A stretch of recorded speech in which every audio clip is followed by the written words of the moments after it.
another edition of Easy Talk, real talk for true entrepreneurs. Today, you are in for a special treat. You're talking about being an entrepreneur, being a full-time employee, and having a relationship. How do you do it all? Today, we're going to be talking to Kiamesha Wilson, who is the founder and owner of K's Paints and Scoops. Kiamesha Wilson is a native Memphian. She is a graduate of Tennessee State University, where she received a Bachelor of Business Administration with a concentration in marketing. And she attended the University of Memphis, where she received a Master of Business Administration with a focus in marketing. She most recently completed her certification with Women's Entrepreneurship from Cornell University.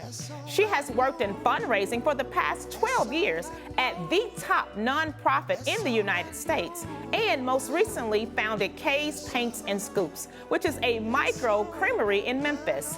She handcrafts small batch ice cream using the best ingredients produced locally.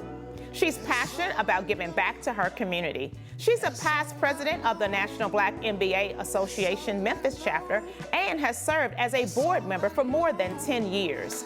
She was the Diversity and Inclusion Chair on the board of the Memphis chapter of Associated Fundraising Professionals.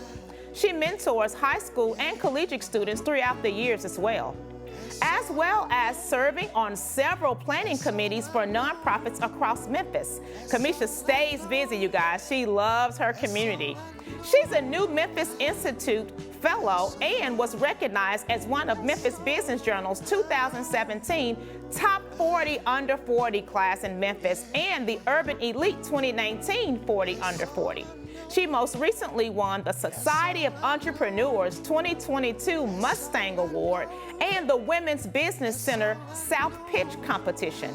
She is an ice cream enthusiast and enjoys playing tennis, discovering new restaurants, and traveling. Welcome to our podcast show, Easy Talk, Kiamesha Wilson. Good morning. Good morning. Good morning. You are a busy body. I was like, oh, that's starting to sound exhausted. But you make it work. And that's why I wanted to have you on the show, so that you can talk about how you do it all. Prayer. No. Prayer. A lot of prayer. A lot of prayer. And I'm learning discipline. I never thought of myself as a disciplined person until recently. And I'm like, okay, I might have some good discipline traits these days. But I try to practice a lot of discipline, structure, and a lot of prayer, I promise. I agree. When I feel like I'm getting a little off kilter, I was like, okay, it's time to do a fast, because it helps bring that discipline back, and it kind of resets your mind. So I fast every Monday. Oh, okay. I've been doing it now for the last 3 years. So Mondays used to be my least favorite day of the week. It used to be my most unproductive day of the week. It was always a struggle. And I don't know if I was listening to a sermon or I was reading something and they talked about how to use fasting to like create a space of peace or a better space. And then I was like, okay, I'm just gonna do it for a week or 2 weeks on Monday, or for a month. This was a month. It was July. For a month. And then I found now that it's just routine, and Mondays are my most productive days, my most peaceful days. Like Mondays are like my days. I look forward to Fridays, but I know if I get a good Monday, it's going to reset me for the week. Yeah, that makes a lot of sense. I feel like that with my meal prep. I meal prep on Sundays. When I can get my meal prep done, get everything packed and ready, I'm looking at my schedule. I know where I got to go, what I got to do, and I'm like, this is what I'm eating, this is what I'm wearing, and the week kind of just flows. There's a lot to say about intentionality. Yes. You have to be intentional about how you live. And each day that you get to wake up to see a new day, you got to be intentional about how that day is going to be successful. I mean, I don't see any other way you can be as successful as you are without being rooted into something that helps you kind of gear and start your week. So that's awesome. Thank you for sharing that. Thank you for sharing that. So K's Paints and Scoops. How did you get started? So it came from a joke with my sister. So I, years ago, like 5, probably 6 years ago, she asked me what I wanted for Christmas. And I was like an ice cream maker. So I have always been an ice cream lover. I am the one that's going to find the ice cream shop no matter where it is. So we out of town. I'm like, oh, it's an ice cream shop up the street. Let's go. So she was like, what you want? I was like, I want an ice cream maker. So she bought me an ice cream maker. And I started making it just for fun. Mm-hmm. And I would just make it. And then the pandemic happened. So before the pandemic, I would go to work, then I did all my community stuff afterwards, and then that was my day.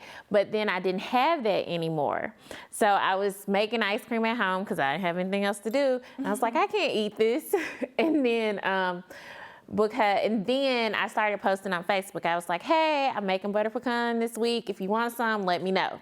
Okay. And I started meeting people at Whole Foods parking lot and had my little cooler and selling pints of ice cream. You did. And yes, you were one of those people. Yes, on Saturdays and Sundays, I would meet you at 2:00 in Whole Foods parking lot, and you tell me what flavors you wanted. By the end of that summer, I had like 8 flavors.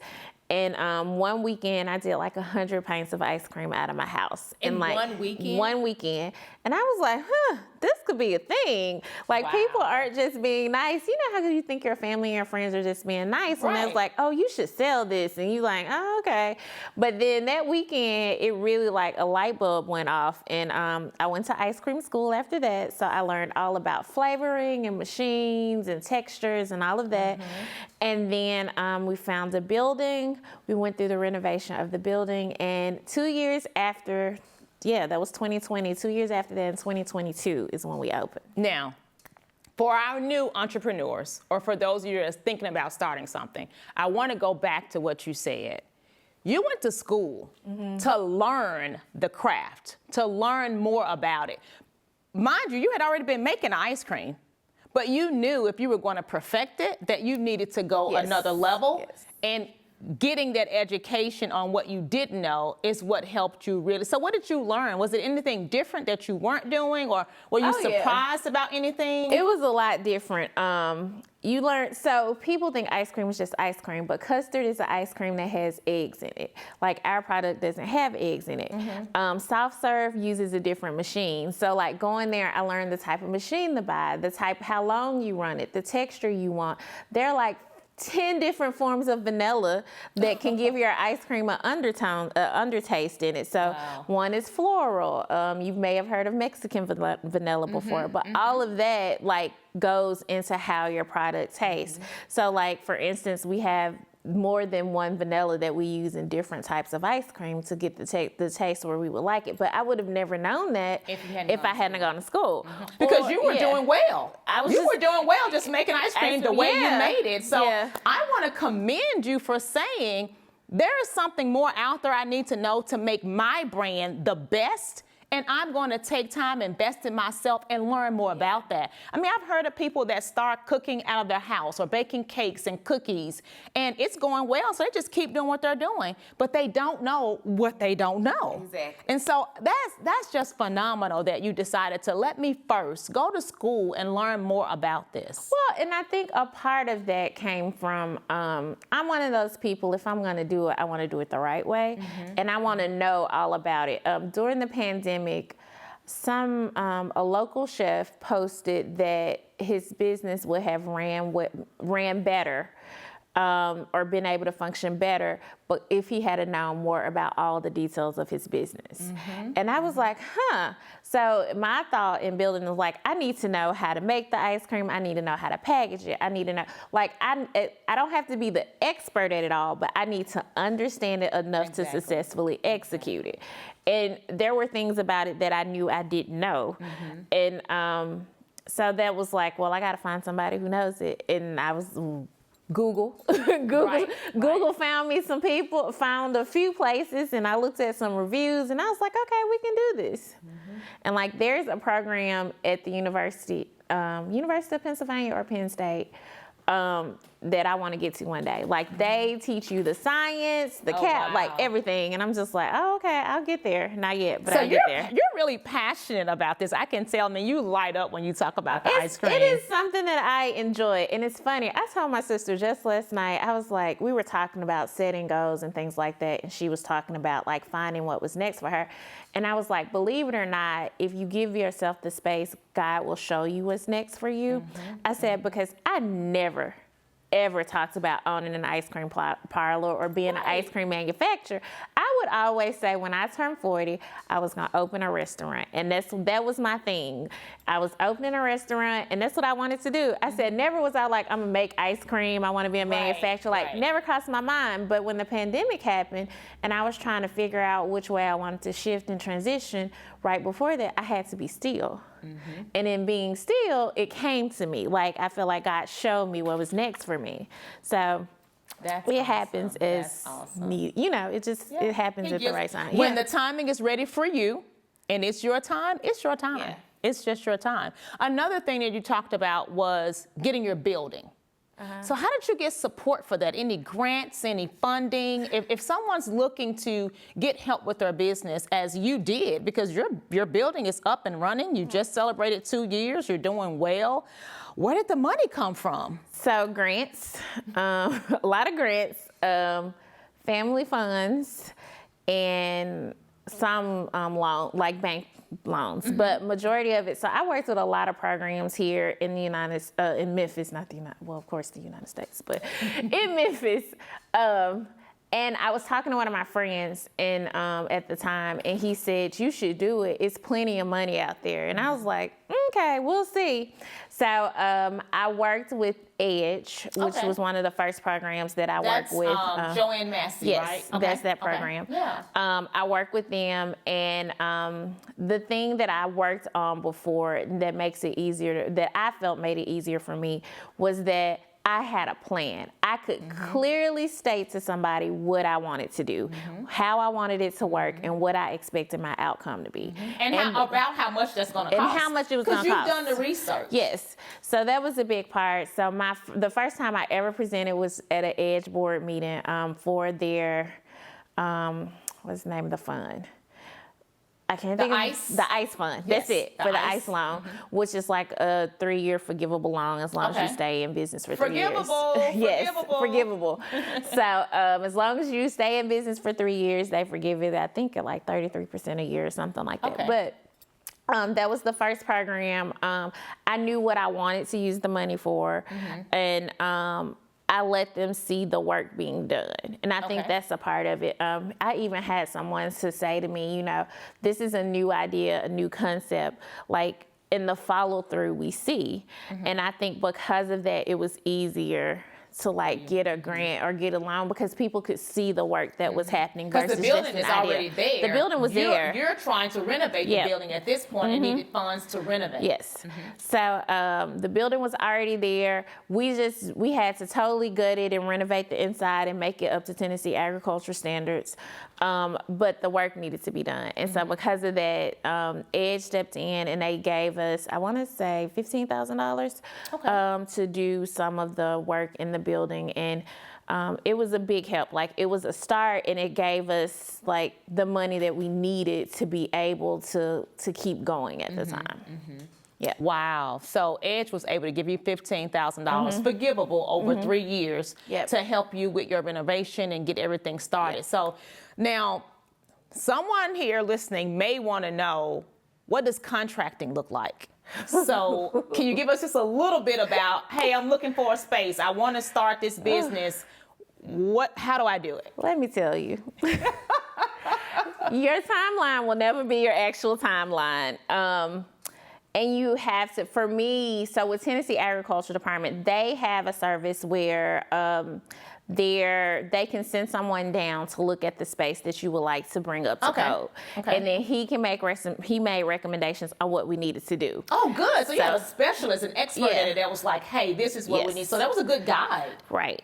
So he came in, he told us what we needed to do, and then we stepped back and said, okay, this is what we know we have to do. So from there, we probably went through 4 or 5 contractors before we found somebody because it wasn't a large job.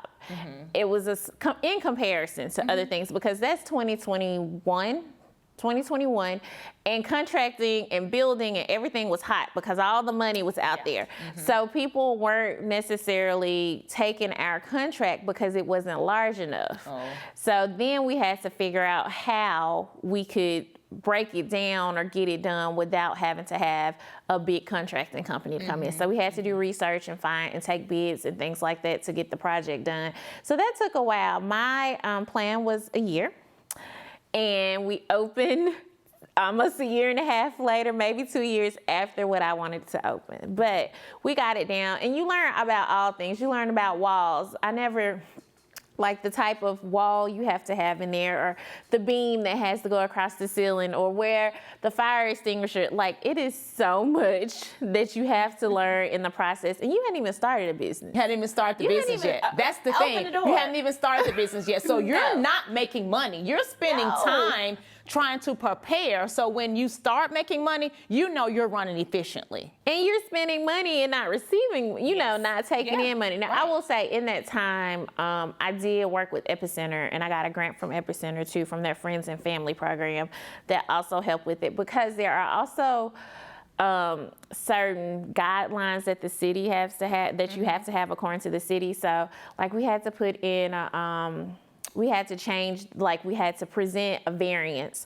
to change the way we entered the parking lot, or we had to put out a streetscape box on the street, and we had to put a dumpster pad in the back. So you had to spend the money on those things too that you don't find out until it's time.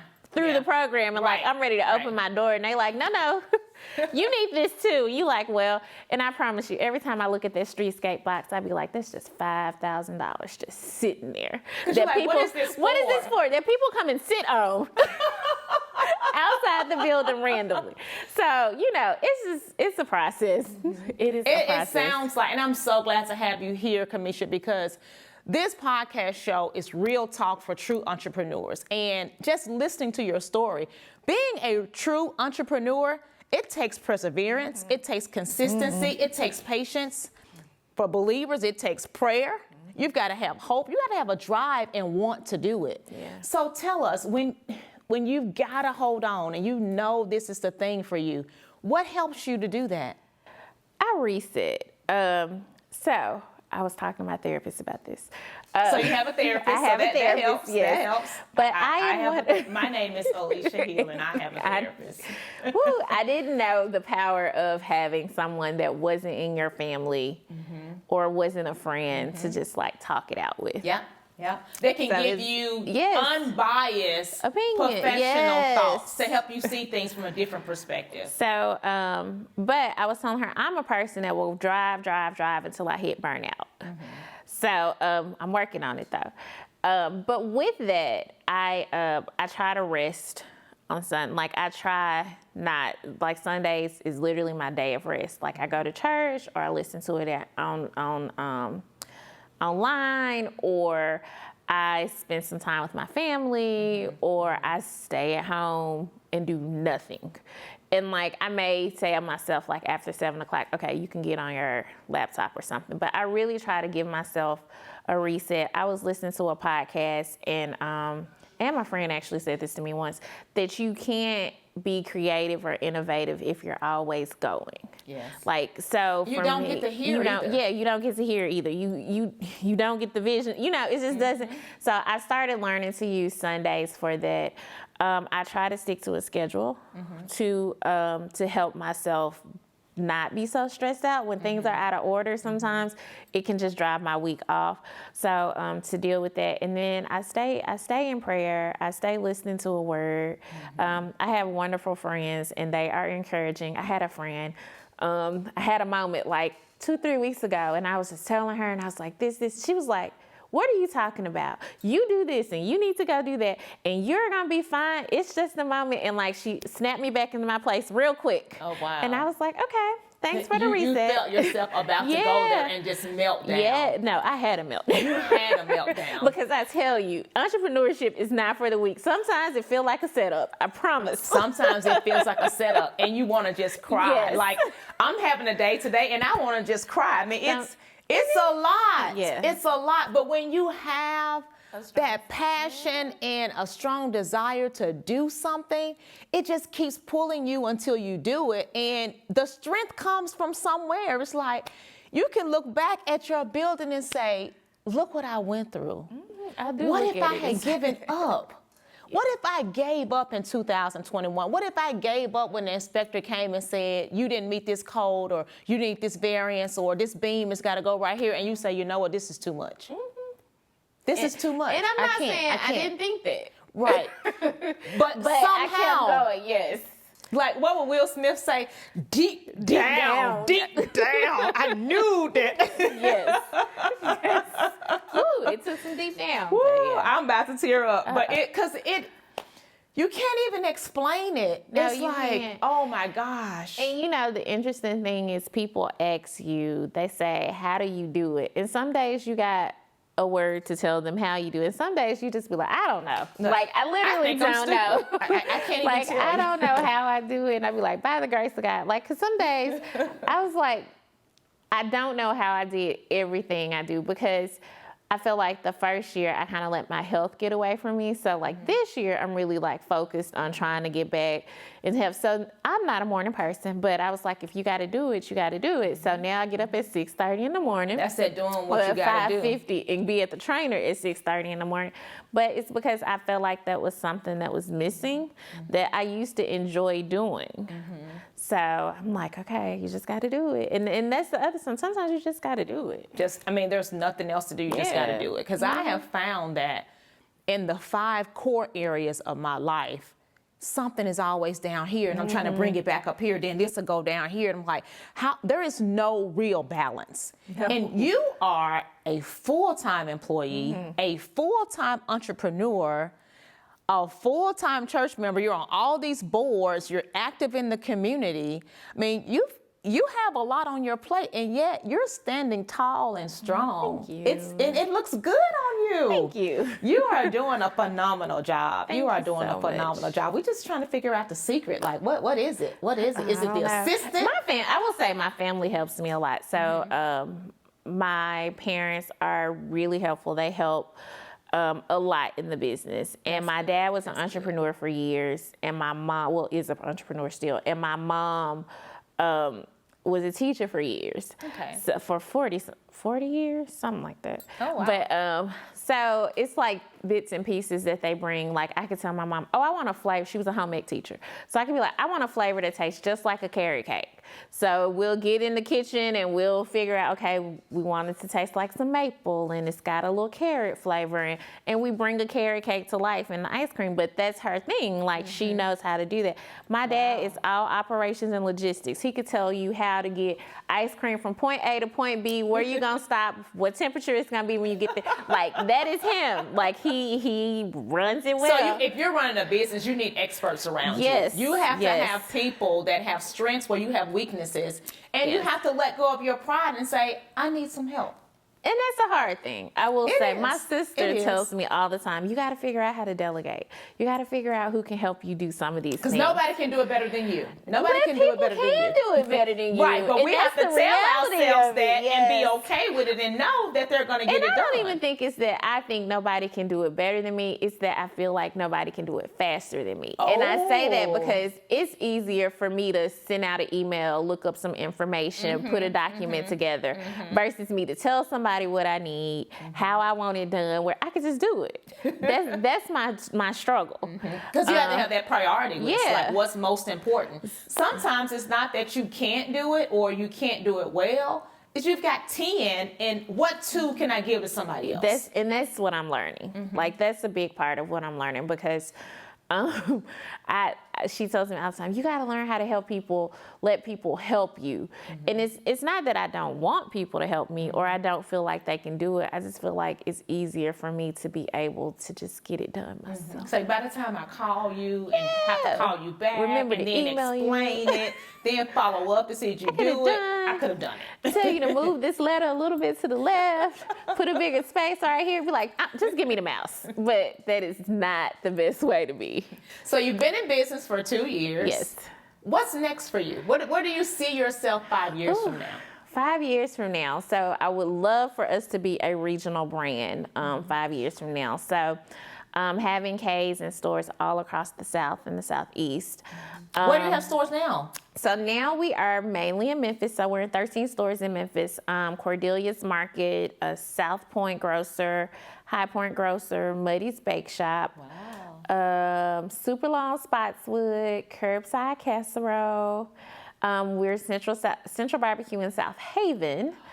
And we just got a new store in West Memphis. So Mitchell's Breakfast Burritos, we're over in West Memphis. We're on their stock list. And then we just added Daily Market last week. So wait, in 2 years, you've done all that. Yes. Gutted the building, made some ice cream. Have 13 flavors? Oh, we have like 25 flavors. 25 flavors. And you're in all these locations. So you're marketing, you're the innovator, you're the operations manager. The cleaning lady. The cleaning lady. Oh, Jesus. She the cleaning lady, y'all. And I hate mopping floors, and that is the one thing I have to do on a weekly basis. So now it is time. Let me give you some advice. Learn how to recruit, hire, train, measure performance, reward their success, continue to grow. That's where we've got to get you. We've got to recruit. We've got to recruit. Yeah. Because you've done all this. As they say, one Memphis, one man, one band, one sound. Well, and like I said, my family's a big part. Right. But I mean, the marketing, the getting it out there, the branding, the pitch competitions you've done, the grants. Yeah. Wow, you are amazing. Yeah. You are amazing. Thank you. And next is to hire some staff. That was what I was going to say after that. I was like, I need to hire some people. Some good people in operations and sales and things like that. So Yes. You are doing a phenomenal job. Thank you. If I hadn't had, I would take it off to you. Thank you. I saw you do it first.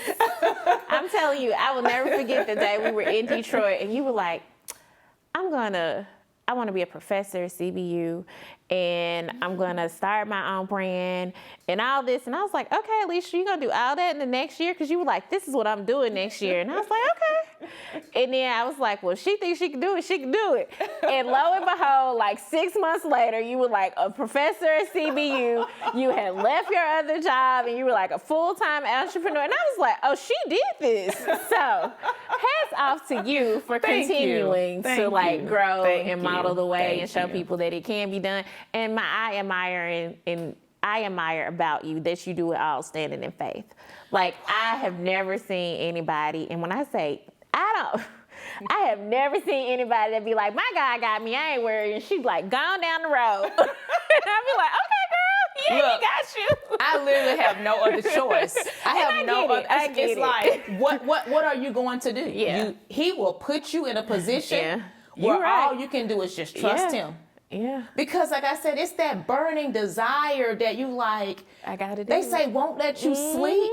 And I have taken all the experience and knowledge that I've had, and I'm hungry to give it to somebody. Yeah. Hence the podcast show with Philip Townsend, PJ Townsend Films. I'm at Lane College now. I'm at Clinton College now. I'm at CBU, and I'm still running ACG.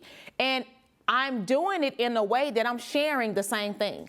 It's like I realize this is my gift. This is what I'm supposed to give the world. So I'm not doing 5 or 6 different things. I'm doing the same thing to different audiences.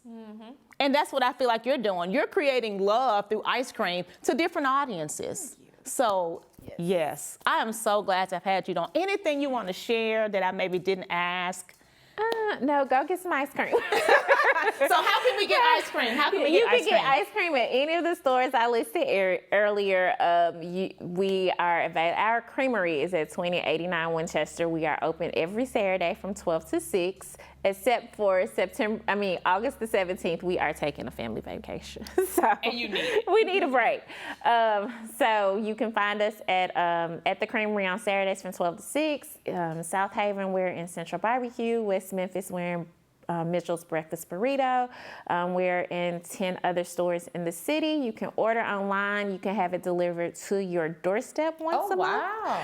So join our subscription program and follow us on all social media. Well, let me not say all, but Facebook and Instagram. I haven't got to TikTok yet. But join us on there and just support us. And support local. Yes. I say that local. because a big part of our business is that we support local brands. So 40% of our ingredients of parts of our product come from local businesses here in the city. Wonderful. So yes, but buy the pink paint anytime you see it. And we Kay's Paints and Scoops. Yes. Thank you. No, thank you. Thank you for having us. please make sure that you get some ice cream summer, winter, spring, and fall. You can get ice cream all 4 seasons. K's Paints and Scoops. Thank you guys so much for joining us. We hope you've learned something today. Share your thoughts. Make sure that you subscribe on our YouTube page, and we will see you for our next episode. Thank you.